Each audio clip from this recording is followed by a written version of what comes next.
And welcome back to Community Viewpoint. Once again, I'm John Pollock, your host. Once again with Donna Lamm, the chair of the Nye County Water District. I'll get that right. So we were talking about earlier going to the Devil's Hole Conference down in the Death Valley National Park. Very informative.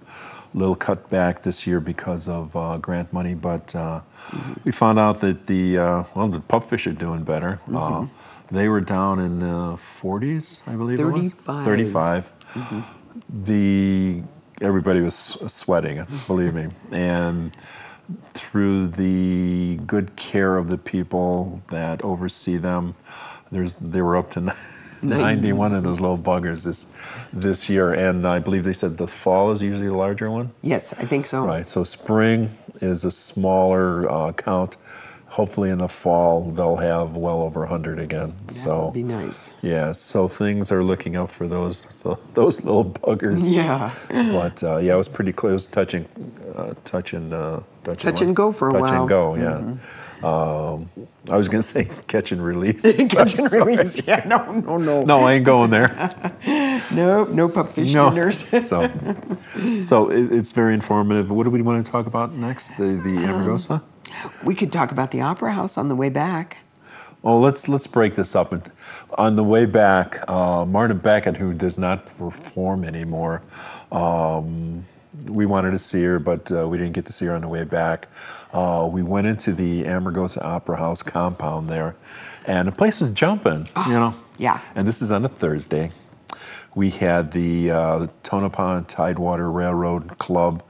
The old guys over there finally got the place open on Thursdays and Saturdays, was it? I think it's Thursday, Saturday. So I have a couple of pictures of the railroad. That's the entrance to it. Donna's standing there holding up a pillar. So for you rail buffs, they're open on Thursday and Saturdays. This is what the layout looks like. In the background, you see the compound with the Amargosa Opera House on the right. In the back are the motel rooms, the hotel rooms. On the right is where the train is.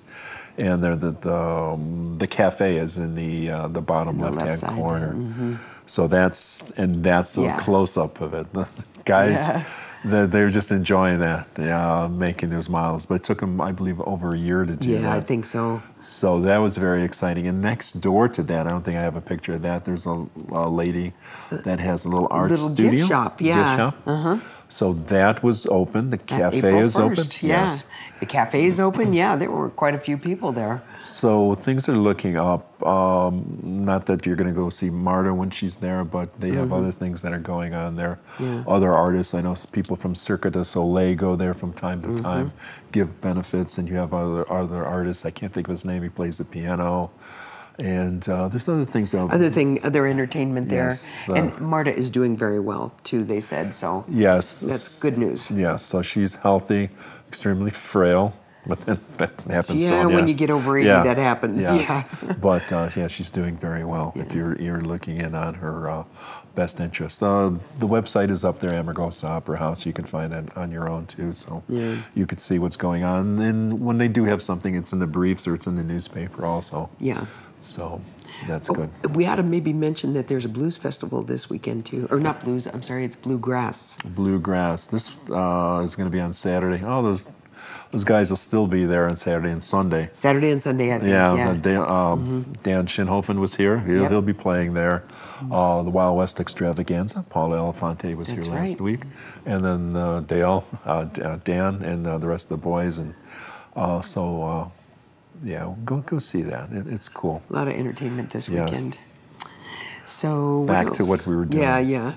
So we had we met a lot of people there, good people, and we were talking about the one lady that had the Jennifer Beck, was it? A spring sustainability in a regional flow system. I'd like to get her presentation because she showed us, it was springs, but it showed us how to sustain water in whether it's in a valley or you have a spring. So we've learned a lot, even at my old age. There's things that you learn over there. So hopefully I can get a hold of her presentation, and that'd be great. We'll play it here. So some of the other things. Oh, there was resource management and conservation at the dairy. That's always very interesting. They have cut back drastically. They are a huge water user, and they've worked with the state so they can use their water rights in. And Glorieta Geoscience also came in and helped them with a best management practices plan for the dairy that helped them save a lot of water. And yeah, they seem to be, they're very conscious about what they're doing out there. That's a wonderful thing. Oh, they have organic cows. Yeah. They look the same. They just, Yeah. they're, They just eat different. right. And they said if you went to Trader Joe's and you had the organic milk, it probably came from the Ponderosa. Ponderosa Dairy. Right, yeah. So that's interesting. Yeah, that was great. And yeah, they have, what else was that? Oh, I forget now. Something else about the organic manure. That's what it was. They have, from the organic cows, they make organic compost from the manure. I remember that. Yeah, so that's great. I've bought a couple loads of that and added it to my garden. So it's a good thing to know that it's available out there. I forgot all about that, but they had promoted that some years ago, and they do it commercially. I Yes, think. they do. So we don't really see it here too much. In years past, they would dump it off of a basin. I think it was. There was a pile. Yeah, that's Do you right. remember? There's always a pile. Going back. Yes, It is going back a few that's years. a smelly pile. It was from the the dairy. Well, that's when we had the dairy here. It was Right. from that dairy, and Okay. yeah, it was free, that was wonderful too. I love manure. Yeah. So it was a 2-day conference. It was extremely informative. Some of the things were a little bit over our head, but most of the things we could understand. And afterwards, we network with the people too, and they're able to To further explain, what we didn't get the first time. Yeah, because a lot of them are very professional papers, and it's a science forum is exactly what it is for geology, hydrology, biology, engineering, and there's one other thing I forget. But anyhow, it's all about this area in the Death Valley Regional Flow Area. Nice. All the science that goes with it. So hopefully we'll have some of those talks online, and you'll be able to access them, and you'll learn what we've learned too. Some of the so hopefully either with the town or the county that it'll be available. Yeah. And Oh, your lanterns. We got to get those in. Your little. okay, and we also partnered in another thing that which we want to thank everybody for coming. We had every child in this town basically I think so. was at the Earth Day Easter egg hunt, Easter picnic that we had on the 19th over at the Ian Deutsch Memorial Park. The bunny came in with Mercier. They landed with her. They didn't With the toss her up. helicopter, yeah. So it was just fantastic, and a lot of people asked about the solar ovens that I had out there. That we had 3 or 4 of them. I've had a solar oven. If Patrick can find that one up there now, that's the newer version, but it's basically the same thing I have. Cooking with a solar oven is like cooking with a regular oven. You can get up to 350, 375 degrees very easily with that. All you have to do is follow the sun. Get the right XY angle as throughout the afternoon between 11 and 2:30, 3 o'clock. You could cook anything. You might get it as a hobby in the beginning, and after that you find out, oh my God, it's practical. And it doesn't cost anything to use the sun. And you can't burn anything in there. You can't fry anything, so it's really healthy. We do casseroles. Potatoes bake up real well. Whatever you put in the middle, just throw the potatoes around the side, and then just leave them until the end. Yes. It's awesome. During the event, we had Patty put in little pigs in a blanket, those cocktail Hot dog sauce thing, the Vienna sausages or whatever. So while the poor people were 100 or so people waiting in line for their hamburgers, their free hamburgers and hot dogs, Patty was feeding them the little pigs in a blanket or the cookies that we were baking in there also.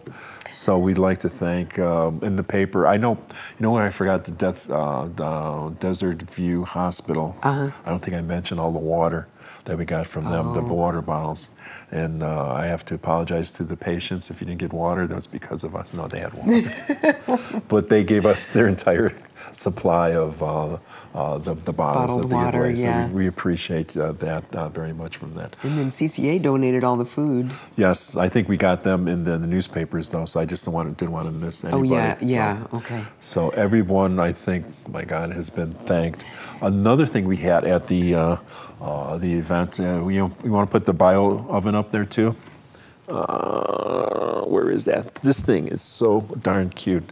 It looks like a little spacecraft. This was at the library on display for a couple of months. It's a BioLite oven. It has a little battery in there. It works on a thermocouple process of the Seebeck effect. You put a fire in here. There's a thermocouple in there. It creates electricity. You have your cord to your phone, anything with 5 volts. Plug that little bugger in there, and while you're heating up water, Which goes in the top piece. yes, and it only takes 4.5 minutes to boil water in this thing. So you can get that at REI, or you can go online to BioLite Oven to get that. And it's on Popular Mechanics. It's on the front cover this month. So you plug your phone in here while you're heating up your water. The thermocouple effect, you're creating 5 volts, and you're charging your battery. It's not the same as at home. It takes a little bit longer. And you might want to mention how small of a fire you need. Pine cones fit perfectly in there. Yeah. And so what you do, you've got a little fan in there.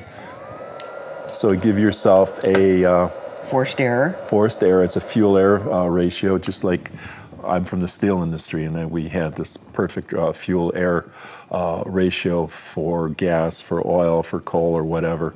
So I'm very comfortable with that. It takes me back, but this burns very clean. There's almost no waste afterwards if you go camping with it. If you have twigs, pine cones work perfect. Yeah, that's great. So Yeah. I'm taking this to Burning Man. I'm showing it off. There it is again, too. So this is going to be so cool, and I'm really happy with it. I treated myself for that. Yeah, that's a very cool thing to have. So that, like I said, it was at the library. If you go to biolite.com, you'll find that. If you go to Think Geek, you'll find a lot of the stuff that I get because I'm a geek. So anyway. Did you bring your little water container? No, that's at home recharging. Yeah. But my little solar cell with a regular a Nigene, is that what it's called? That good plastic. Yeah, the good plastic. Yeah, it's a great light. That was in the library also. So we're out of time. We can just rattle on. So thank you for watching, and be environmentally safe, okay?